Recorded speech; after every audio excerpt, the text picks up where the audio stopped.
WebAssembly, or WASM, is one of those technologies that claim to be the next big thing. Yet, it's not clear what that change is or how will those who propose it ever make it happen. It's a relatively new tech that is sort of a head-scratcher. Today, I want to take a look at WASM. Specifically, I want to explain what WASM is, how it was born to serve a specific purpose that was later extended, how it compares to Docker, Kubernetes, Serverless, what is its story with edge devices, and finally, I will try to answer the big questions. Why WASM? Should you use WASM? And where to use WASM? Let's get started. We'll make a very quick break to thank Cast AI for sponsoring this video. Cast AI is likely one of the best and fastest autoscalers on the market. It works with Kubernetes, and apart from normal servers, it also supports GPU nodes. So those working with AI and ML are covered, very well covered. And if you want to save on your bills, it works with spot instances as well. It's a wide-reaching automation platform for Kubernetes that automates cost optimization and removes the need for you to manually fiddle with resources. Try it out for free. Now, let's get back to the video. Browsers understand HTML, CSS, and JavaScript. That is often enough when what we're trying to build is relatively simple with text, images, forms, and other stuff we typically see in web pages. However, there are cases when that is not enough. To begin with, there are many desktop applications that would benefit as being served as web applications. Imagine, let's say, Photoshop-like type of an application that was developed by a large team of developers over many years. Should we rewrite it to HTML, CSS, and JavaScript? That would be a huge undertaking that might not be worth it. Even if we do a complete rewrite, we would be faced with the challenge of maintaining both the desktop and web versions of the application. Finally, even if any of those things are not a concern, the end result might not be what we want. JavaScript is great for many things, but it's not, and I repeat, not the best language for everything. We might face performance and other issues that are hard to solve with JavaScript. Now, let's say that we do not have an existing desktop app, but that we are starting a new project from scratch. Maybe the user interface will be browser only, or maybe not. Maybe for that specific project, Go or Rust or Python are a better choice than JavaScript. Or maybe we would like to develop a game that should work not only in PlayStation and Xbox, but also in browsers. The point I'm trying to make is that HTML, CSS, and JavaScript are great for many things, but not for everything. We need a way to run applications written in other languages in browsers, and we need to do that without any additional installation or configuration. Remember Flash? Right? If you do, I bet you still have nightmares about it. If you don't, all I will say is that it was a technology that allowed us to run in browsers applications written in ActionScript. That did not, and I repeat, did not end up well. Partly because it was not one of the officially supported languages for browsers, aside from security and other issues, and there were plenty of those. So, we need a way to support languages other than HTML, CSS, and JavaScript in browsers. Those three are the only currently supported languages, right? Well, wrong. There are actually 4 languages, or to be more precise, 4 standards that browsers support. And the 4th one is WebAssembly, or WASM. Since 2019, it is the official W3C recommendation, and since then, all, and I repeat, all major browsers support it. So, what is WASM? A simple explanation is that it is a way to run applications written in other languages in browsers without any additional installation or configuration by end users. We can write applications in C, C++, Rust, Go, Python, and other languages, compile them as WASM binaries, and run them in browsers. And that is awesome. And you likely already used those apps without even knowing it. Figma, for example, was originally written in C++ and then ported to WASM. Now, I tend to use Figma, but you might be unfamiliar with it, so let me find a more popular example. How about Google Earth? That's a big one, right? My favorite example is Fiberplane, which you should be familiar with since I already explored it in that video. The Fiberplane team chose to write their backends in Rust and is using WASM to run those same backends in browsers as well, thus avoiding writing the same features twice. Okay, so WASM allows us to run applications written in other languages in browsers, and it turned up to be a relatively big success. Now, you might not be interested in running applications written in other languages in browsers. You might be just fine with HTML, CSS, and JavaScript. Or you might be a backend developer who, for some reason, did not yet stop watching a video that talks about browsers. Well, the success of WASM in browsers led to the idea of using it in other places. If it can run in browsers, why not run it in servers or in edge devices? Why would we use WASM only in browsers? Why not run it everywhere else, like for example in servers, on edge devices, on laptops, and so on and so forth? If that's what you're asking, you're not alone. Others asked those same questions, and today we have WASM runtimes for servers, for edge devices, and other places. We can effectively run WASM almost everywhere. Now, you might be wondering, why would we want to run WASM in servers, in edge devices, and other places instead of, let's say, just run your Go binaries or Java jars or Python scripts directly?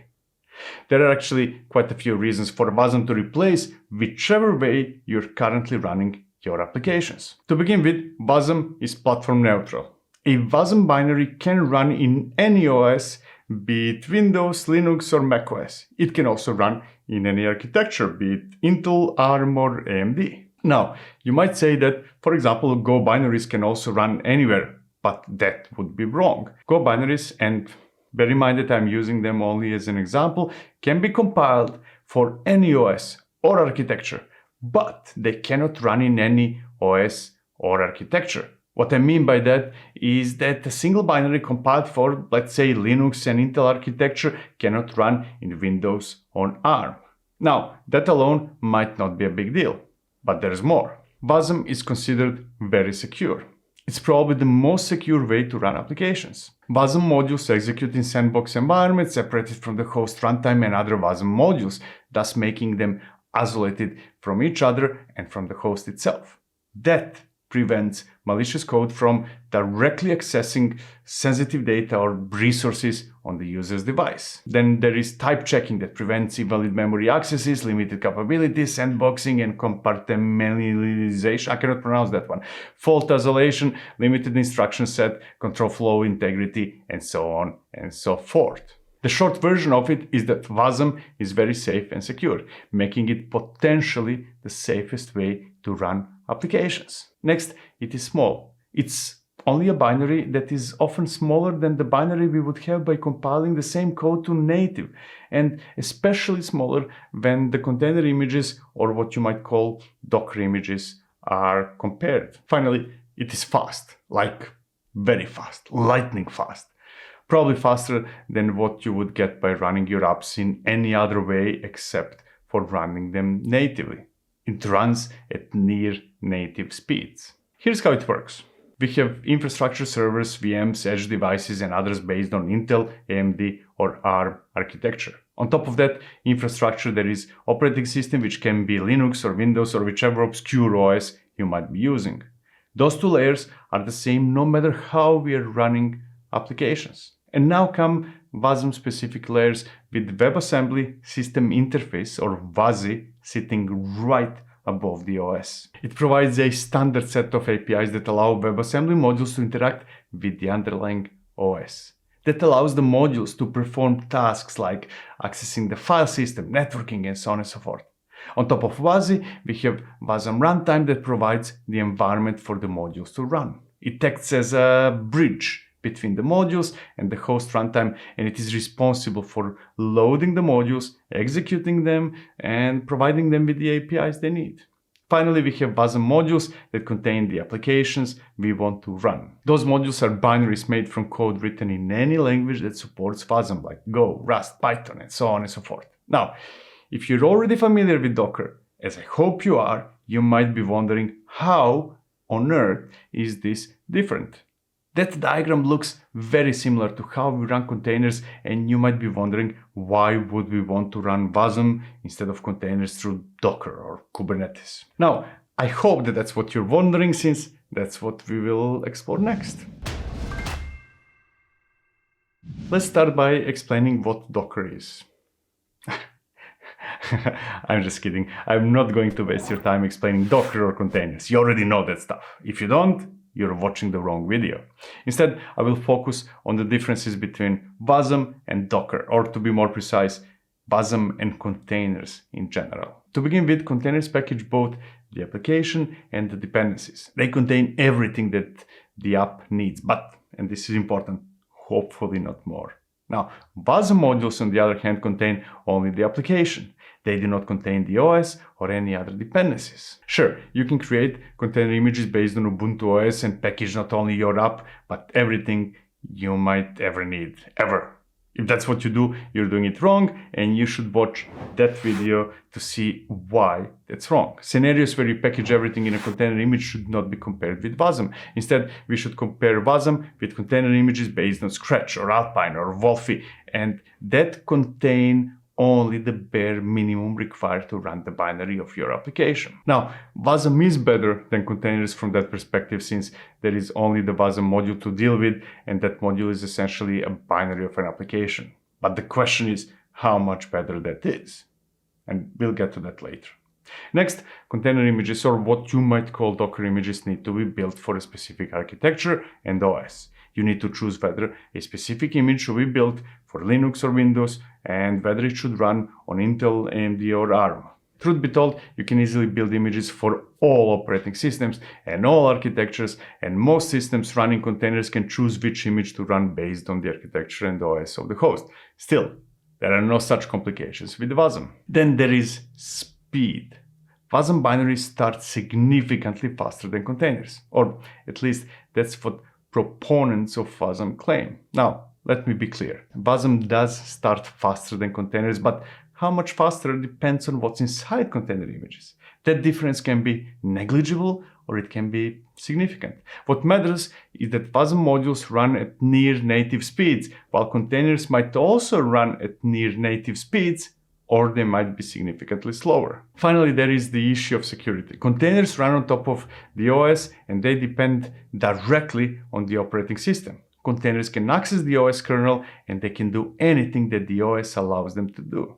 WASM modules, on the other hand, run on top of wasi, and they can only access the APIs provided by wasi.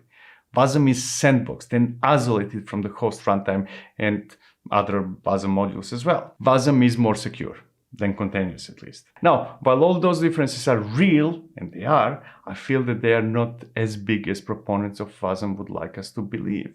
Some are indeed important, while others range from negligible to non-existent. I'll get to those in a moment, right after I compare WASM with Docker architecture. There is infrastructure and OS. That part is the same no matter what we put above. Now, on top of the OS, we have a container engine, be it Docker or something else. You can think of it as being equivalent to wasi and WASM runtime. It's not really equivalent, but it's close enough for the purpose of this video, at least. On top of the container engine, we have containers made from container images. Now, unlike WASM modules, those containers contain app binaries and libraries and dependencies and whatever else an application might need. And the important part is that ultimately, just as WASM modules, container images contain binaries made from code written in Go, Rust, Python, or whichever language we are using or we want. Okay, now let's get back to the differences between WASM and containers. Container images package more than just a binary. They are built for specific architecture and operating system. They start and run slower than WASM modules, and finally they are less secure. And here comes the question. Does that mean that WASM is better than containers? The short answer is yes. A slightly longer answer is it depends. Not necessarily. Maybe not at all. Container images can be very small and almost the same in size as WASM modules if we build them the right way.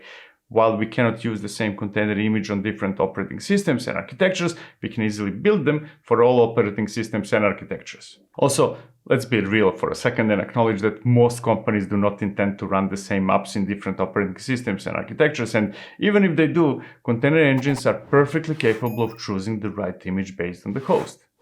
Next, just as with the size, containers can run almost just as fast as WASM modules if you build them the right way. As for security, that's the big difference, but only when compared with Docker or container engines alone, and if we exclude the ecosystem. Still, WASM wins over containers on all those points, but only if we compare WASM with containers in isolation. However, that does not necessarily mean that you should switch to WASM. We'll talk about that at the end. For now, I will acknowledge that containers do not run in isolation. There's an ecosystem on top of them, and there is no more important ecosystem than the one on top of Kubernetes. You likely do not run containers in production with Docker. You might if you're a small team with only a handful of apps and you do not have special requirements like scaling, security, high availability, and so on and so forth. Once you go beyond that, you need something more, and that something can be managed service like Google Cloud Run, Azure Container Apps, or any other similar services that are available from both big and small cloud providers. Or it could be Kubernetes, and that begs the question, should you use containers in Kubernetes clusters, or should you switch to WASM? Now, we did establish that WASM is probably better than containers. Containers run in Kubernetes, but we cannot compare it with WASM. That would be like comparing apples and oranges. You see, Kubernetes is all about the ecosystem. No matter whether we opt for managed services built on top of Kubernetes or we choose to manage it ourselves, we get access to a rich ecosystem of tools and services that allow us to do things like scaling, high availability, security, and so on and so forth. Cloud Native Computing Foundation, or CNCF, alone, without even including projects outside the foundation, is probably the biggest ecosystem we have right now. And most of the projects in it are related to Kubernetes. That allows us to build platforms that do almost anything we could imagine. Now, if we compare WASM with containers, we should compare ecosystems of the two. After all, the question is not whether WASM is better than containers, but whether what we can do with WASM is better than what we can do with containers. Now, to be clear, WASM has its own ecosystem, but if we compare it with the ecosystem of Kubernetes, it's not even close. It's like comparing the economy of Liechtenstein with the economy of the United States. Liechtenstein might be great, but on the big scale of things, it's not even close to the United States in size, output, and influence. There is no real competition, at least not today. Similarly, WASM ecosystem is not even close to the ecosystem of Kubernetes, and there are many things that you will not be able to do with WASM. For some things, there are no solutions, and for others, the choices are immature or limited. Now, that does not mean that you should discard WASM. It depends on what you need. If security or speed are your primary concerns, WASM might be a better fit in some cases. Actually, even in those cases, I don't think that WASM is there. It might be faster and more secure by default, but we need to consider that containers can be just as secure if we include the ecosystem into the picture. With Kubernetes, we have policies, scanning, admission controllers, and other tools that can make containers even more secure than WASM alone. So it all boils down to whether WASM will build the ecosystem or if it will be able to plug itself into the ecosystem of Kubernetes. Some strides have been made in both of those directions. Today, for example, we can run WASM modules in Azure AKS clusters. It's in beta and it's not yet ready for production, and even when it becomes production ready, it will be limited in scope of what we can do with WASM in Kubernetes. That might change in the future though. WASM ecosystem might grow and mature to the point where it will be a viable alternative to containers in Kubernetes, or it might work seamlessly with containers in Kubernetes. However, that day is not today. Now, some will jump in and say that WASM is great for simple setups. You might not be the person that needs Kubernetes. Your needs might be simpler and WASM might be a better fit for you. We'll talk about that at the end. Now let's jump into serverless. One potentially great use case for WASM would be serverless services. Vendors might build WASM as a service flavor of serverless computing that will allow us to run WASM modules without having to worry about the infrastructure, operating system, or anything else. That would be great. And if I would be a vendor that is building serverless services, I would definitely consider WASM as a potential solution. And to be clear, we already have such attempts, like, for example, Fermion Cloud.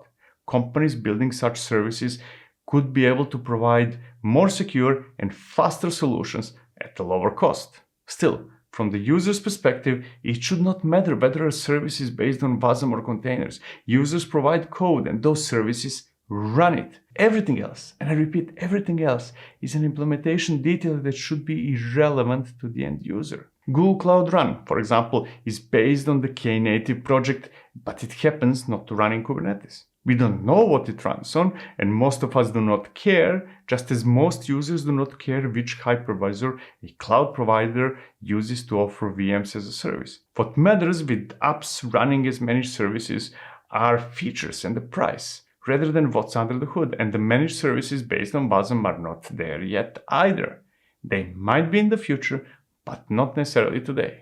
We have plenty of other services that are just as cheap and just as easy to use as those based on WASM. That being said, I would be more than happy to explore in more detail options for WASM platforms and WASM as a service solutions in one of the upcoming videos. So if that's something you would like to see, I will be glad to dive deeper, right?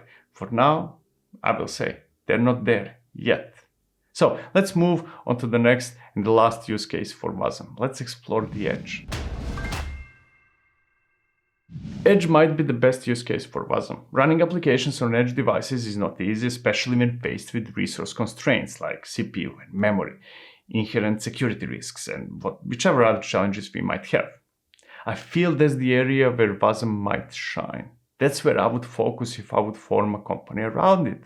Still, today, WASM running on edge devices is facing a similar issue as WASM running in containers, Kubernetes, or serverless. The ecosystem is not there yet.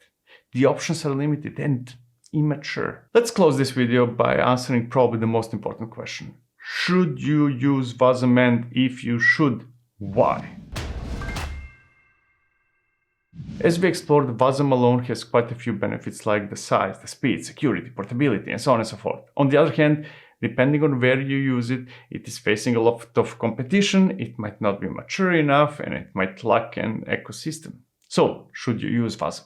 The answer to that question is not simple, but it greatly depends on what you need and where you're planning to use it. If you're building a complex web application that should run inside the browser, WASM might be a great choice. I would not start rewriting all my browser-based apps to WASM, but I would definitely consider it for new projects where the complexity of the app might be better served by a language other than JavaScript. Similarly, if you have, let's say, a desktop app that we would like to port to browsers, WASM is without doubt the best and, to be more precise, the only choice if you're not planning to rewrite the app from scratch. So, WASM in browsers, when apps are complex or when we would like to port desktop apps, is a clear yes. Next, WASM might be a choice to replace containers. I do not think that we are there yet. WASM itself might be a better choice than containers, but the ecosystem is not there yet. Containers, especially when running in Kubernetes, have a huge ecosystem that allows us to do almost anything we could imagine. And the WASM ecosystem is not even close. Some run WASM in HashiCorp Nomad, which I believe is a wrong choice, in part because Nomad is not going anywhere, and in part because that is a risky move given the license change of HashiCorp projects and the fact that Nomad is not in a foundation that can protect those investing in it. Now, you might say Kubernetes is too complicated, but my answer to that would be it's complicated only because it offers more than any other platform. You might counter-argue that you don't need more, but I would counter-answer that Kubernetes is not complicated when you use only the basic features. You might counter-argue that it's still more complicated than Docker Compose, but I would say to that, hey, use Docker Compose if it does what you need it to do. Or even better, use a managed service like Google Cloud Run or Azure Container Apps or Fly.io or one of the many other services. WASM might become a viable alternative to containers, but there are only two paths that can lead to that. First path is for WASM to create the ecosystem big enough to challenge Docker and Kubernetes. The second path is for WASM to become a part of the ecosystem of Docker and Kubernetes. There are projects that are already going down those paths, and if they get there, I will be the first, and I repeat, the first one to recommend WASM over containers. Heck, if, for example, WASM can become a viable alternative to containers in Kubernetes in a way that it can work with many other projects in the ecosystem, I will happily write an obituary to containers. But that's not the case today, at least not for the majority of use cases, so replacement for containers is a no, a big no. As for managed serverless offerings, as an end user, I can safely say that I do not care what's powering those services. However, WASM would be my choice if I would be building such services as a provider, even though that would probably, most likely, result in me hitting more walls than I would like. Still, I'll give it a reluctant and tentative yes. No, wait, that's not right. I'll give it a maybe. Finally, there are edge devices which make me have similar doubts like containers. The ecosystem is not there yet. However, the advantages of WASM over containers are more pronounced on the edge, making the inherent value of WASM bigger than in other places. So, just as with serverless, edge devices are a maybe. Now, I gave a clear yes only to browsers, and that might make me sound negative about WASM. It's actually quite the opposite. WASM is very, very exciting, and I have high hopes for it, and I will be keeping a closer eye on the companies and projects working on it. It might have a bright future that might result in WASM being a valid replacement for containers in a wider set of use cases. Or, wait for it, it might even replace containers altogether. I'm hopeful that it will, but for now, unless you're deeply involved in the WASM ecosystem, I will say that we are in the potentially exciting, but let's wait and see phase. Now, before I close this video, I want to tell you that you should let me know in the comments whether WASM is something you would like me to explore in more depth, or whether you would like me to dive into specific projects or solutions or platforms. Thank you for watching. See you in the next one. Cheers.